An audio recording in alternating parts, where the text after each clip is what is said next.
Okay, so let me spend a few minutes talking about the specifications document, which is due a week from today, and then I'll take any questions or comments you guys have on your requirements document, which is due today. I'm going to have those graded by tomorrow morning, so technically you have to have them in by midnight tonight, but the sooner you get them in, the quicker I'll be able to grade them. All right, so I'll have those back to you quickly so you can get started on your specifications document. So for the specifications document, you're going to take your requirements document as a starting point.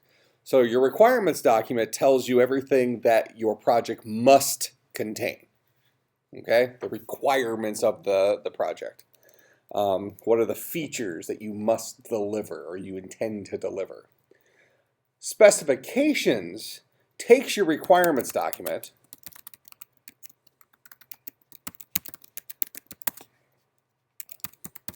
and specifies how each requirement will be implemented or met.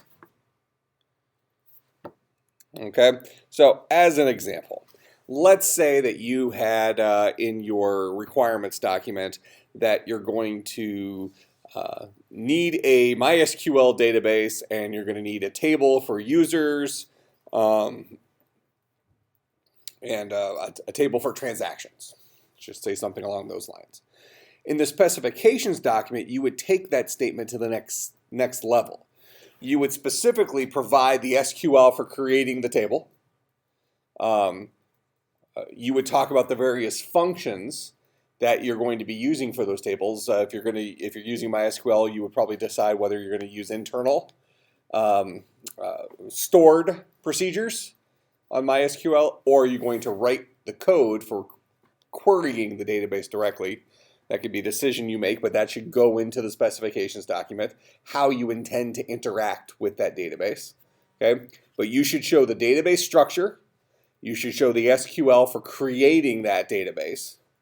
And then if you are inserting stuff into the database, so like when let's say a user is registering for an account, so they click the button, create new user or something like that on your website or whatever it is.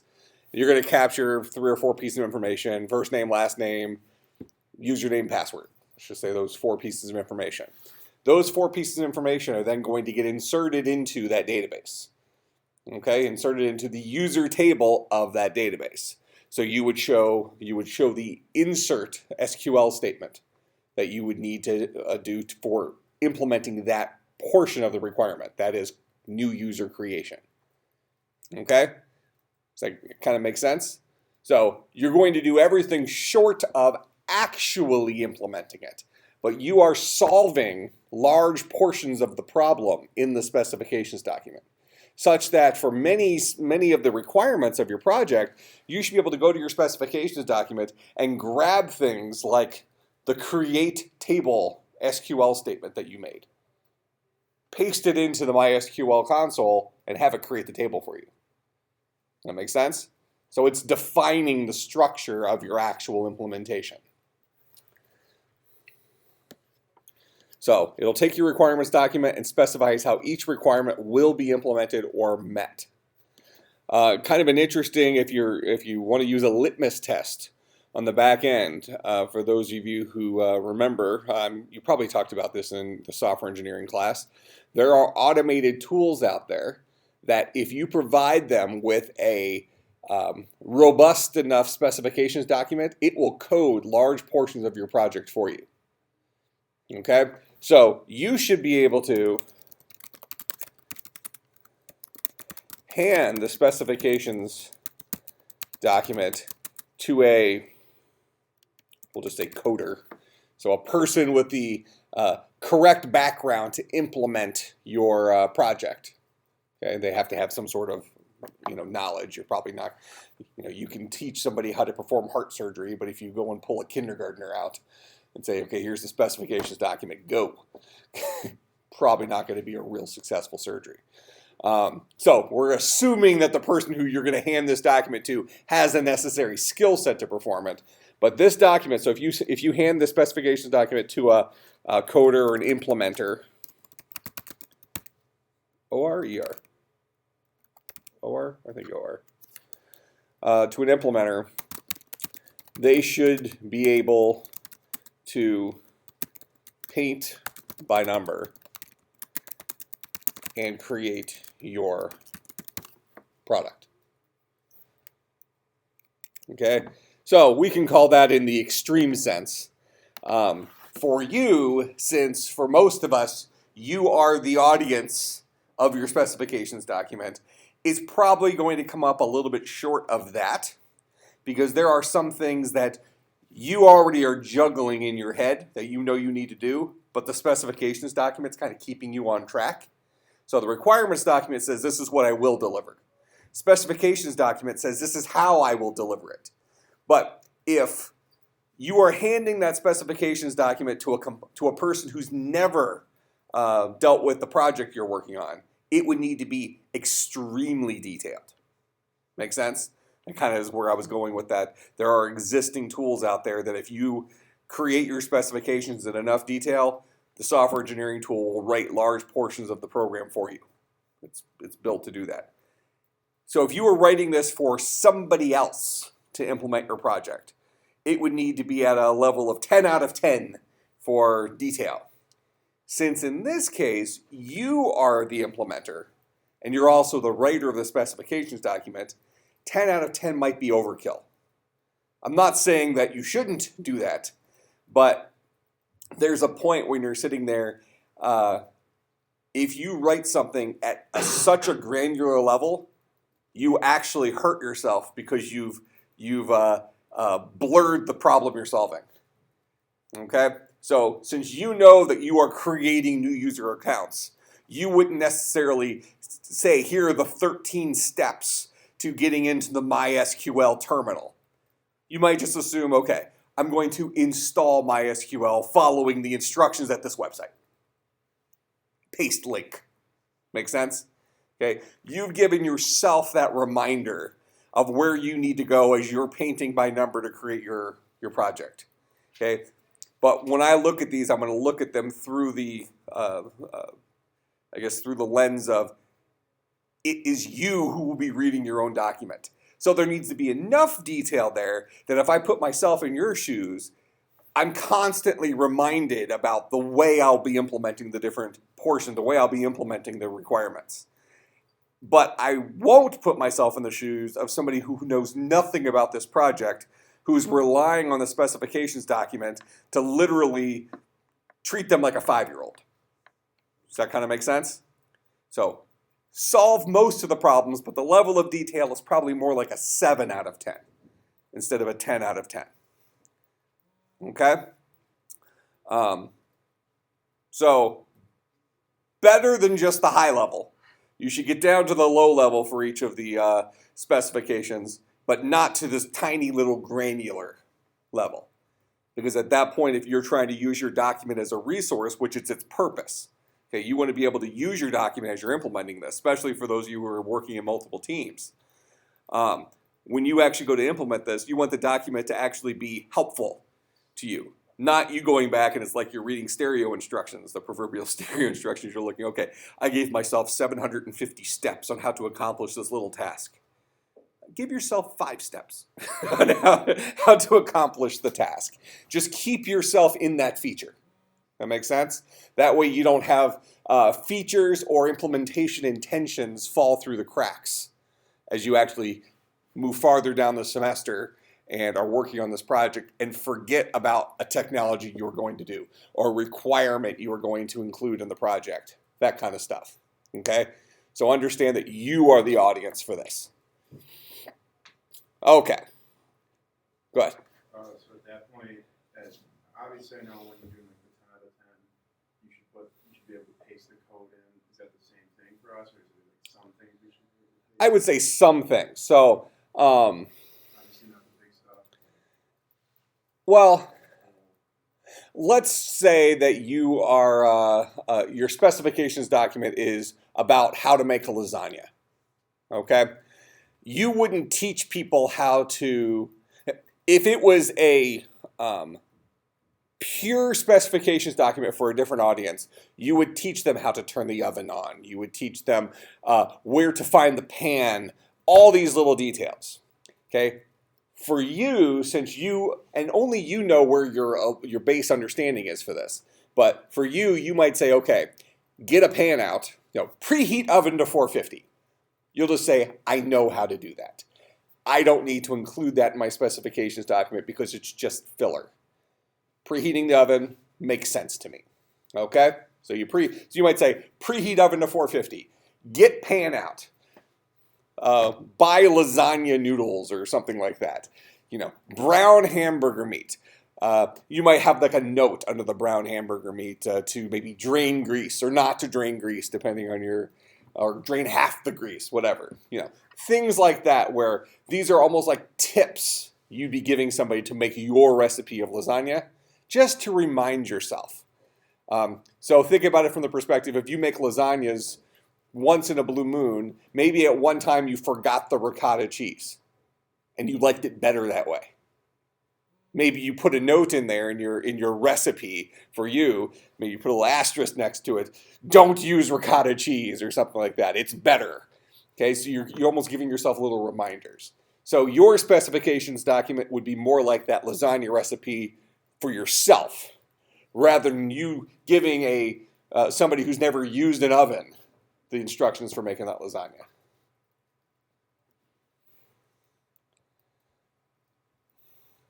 But just like the requirements document, as you're writing this, understand that the document is supposed to serve a purpose, not just to be busy work. That makes sense? So I'm not counting the number of pages. I'm not, I'm not looking at it for grammar. I'm looking at it for readability and whether or not it will keep you on track for your project. Because that's what it's supposed to do. Okay? Nobody else is going to look at this. Nobody is, when you do a project, you create the specifications document, in the end, it's not like the client's going to say, well, you did a great job on the project, but specifications document is a little crappy. So I'm only going to pay you 80% of what we agreed upon. The specifications document is for you to make sure you implement the project correctly. Make sense? Clients aren't going to see this thing. I would say typically clients wouldn't see this thing. Clients are much more likely to see the requirements document because that's really something you're agreeing on with your client in terms of, is this what you want? Have I captured everything? In this document. The specifications document, the client's hiring you to do this stuff. They don't care how you accomplish it. Does that make sense? If you're building a house and the client specifically says, I don't want lead-based paint, that would be in the requirements document. Does that make sense? Okay, they don't care where you buy your paintbrushes, or that type of stuff, or whether you use there are different types of painting strokes. I'm getting out of my element here. Is there like the Italian painting stroke that goes this way, and probably the French would go the opposite direction, right? All right, so they don't care how you're solving the problem as long as it gets solved. Okay, so I guess as you're writing this, just really focus in on what the purpose of the document is. You're not writing it to impress me. You're writing it to guide you. And when I read through it, I'm going to put myself in your shoes and decide, will this be a good guide for me? Make sense? So when you start thinking about, well, is this long enough? You could grade that yourself by walking through the document and saying, have I left stuff out? Talk to the future version of yourself, the version of yourself 6 weeks from now, where you've already had midterms and stress has come in. You probably took a couple weeks off of your project right around midterms. Now you forgot where you left off. Do you have something in front of you that will get you immediately back on track? Or do you need to go and figure out what the heck you were doing? Does that make sense? If it's more like I have to figure out what the heck I was doing, document probably doesn't have enough stuff in it. If you can look at it and in 10 or 15 minutes, get a pretty good idea of like, oh, I remember where I was going with this. Document's doing what it's supposed to do. Make sense? So if you can truthfully say that, the document's an A. If you're lying to yourself when you say that, the document might not be an A. Okay, but I'm looking at it through that lens. Okay, in a software engineering class, you probably had Dr. Locklear for the class. He probably had you go through some formal documents for creating specifications document. Part of that is because you're solving a different problem in that class than you are in here. In here, you are the implementer and the designer. Okay, you're solving both sides of the problem, so you can take some leniencies.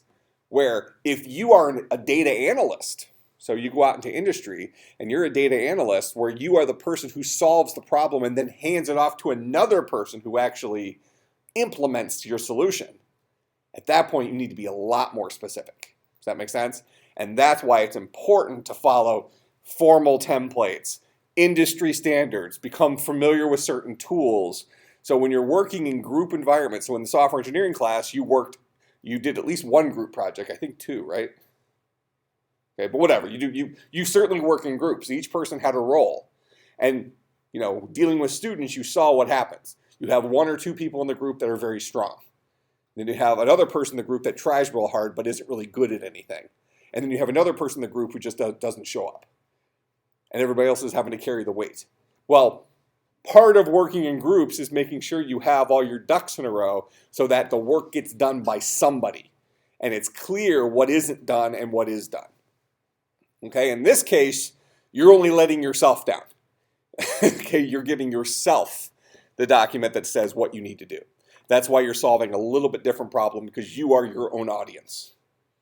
That makes sense? As opposed to being an industry where you might be creating I think I used this example first day of class probably, and my wife is a COBOL programmer, and her direct boss is a data analyst. He used to be a programmer, 20 years ago or something, but now she is their lead programmer. And he is the liaison between their office and the end user. So he captures the requirements. He writes the specifications documents and ultimately delivers those documents to the programmers. Now, when he's creating a specifications document for my wife, she's been there for a long time. He doesn't have to be as detailed as if he's giving it to somebody who's been there for 6 months. Okay, because my wife knows the systems a lot better because she's been doing it for 20 years. Kind of makes sense? So your audience, it becomes a sliding scale, but typically in industry, when you're working in groups, you have all sorts of different programmers, guys who have been there for 6 minutes and guys who have been there for 6 years. And you have to write that document that meets the lowest common denominator. Where my wife is typically working on solo projects. Here is the thing that user XYZ wants. It's your job. He gives another programmer a different project to work on. So not that often is she collaborating with other people. All right, questions about the specifications document? All right, so this is due a week from today. I know several of you took advantage of this with the requirements document. As you're working on it, if you want to send it to me and ask me if you're on the right track, I'll give you some feedback. If you do email me something, I check my email pretty often, but if you would like pretty fast feedback, shoot me a text as well. Just say, hey, I just emailed you my requirements document. Can you take a peek? And I get back fairly quickly. I think I replied to your email in about 5 minutes. And I think I replied to your email in probably about an hour because I was eating dinner when you sent it. But, in any case, I check my email and stuff pretty often. But if you want to really get quick feedback, just shoot me a text real quick and that'll bug me. And I won't want to deal with your crap, so I'll go and look at it. All right? Questions about that? Okay, like I said, the requirements document I will have graded, tomorrow's Wednesday, before 11 a.m. tomorrow. I'll be in the office early, so but probably even earlier than that. You might even start seeing some of the grades come out tonight. But it'll be graded quickly, so you can ask any follow-up questions you have. If you are still working on your document or you want to ask some questions of me right now, I'm around. I'm not going anywhere. Even if you want to maybe resubmit it before I actually grade it tonight, that's fine. So I'm available. I'll go ahead and stop the recording. I just wanted to put this up there for people who weren't able to make class so they can learn about the specifications document.